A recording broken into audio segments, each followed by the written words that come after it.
साल बाद हम वापस अंतरिक्ष में पहुंच गए हैं और कमाल की राइड थी।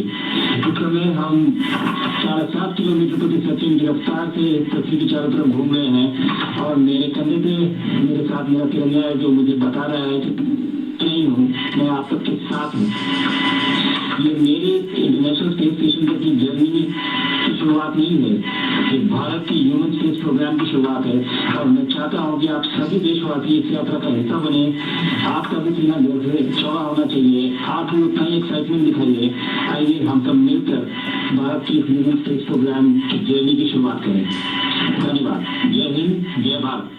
బ్రాండ్ న్యూ క్యాప్సూల్ కు గ్రేస్ అనే పేరు పెట్టినట్లు భూకక్షలోకి ప్రవేశించిన తర్వాత వ్యోమగాములు వెల్లడించారు. ఈ మిషన్ లో భాగంగా 14 రోజుల పాటు అంతర్జాతీయ అంతరిక్ష కేంద్రంలో గడపనున్న ఈ నలుగురు వ్యోమగాములు 60 ప్రయోగాలు చేయనున్నారు. ప్రధాని మోదీతో ముచ్చటించడంతో పాటు అనేక కార్యక్రమాల్లో భారత వ్యోమగామి శుక్లా పాల్గొననున్నారు. యాక్సియం 4 మిషన్ కోసం ఇస్రో 550 కోట్లు ఖర్చు చేయగా ఇస్రో తరపున శుక్లా 7 ప్రయోగాలు చేయనున్నారు. దీర్ఘకాలం పాటు సాగే రోదసీ యాత్రల సమయంలో పోషకాహారం, జీవనాధార వ్యవస్థల విషయంలో ముందడుగు వేయడానికి ఉద్దేశించిన ప్రయోగం చేయనున్నారు. భారరహిత స్థితి వల్ల ఎముకలు, కండరాలు, గుండె, రక్తనాళాలు, రోగ నిరోధక వ్యవస్థపై ప్రభావాన్ని అధ్యయనం చేస్తారు. నాసా నిర్వహించే 5 ఉమ్మడి అధ్యయనాల్లోనూ శుక్లా పాల్గొంటారు. మొత్తంగా యాక్సియం 4 వ్యోమగాములు 31 దేశాలకు చెందిన 60 శాస్త్రీయ ప్రయోగాలు నిర్వహించనుండగా తద్వారా ఒకే మిషన్ ద్వారా ఐఎస్ఎస్ లో అత్యధిక ప్రయోగాలు చేపట్టినట్లవుతుంది.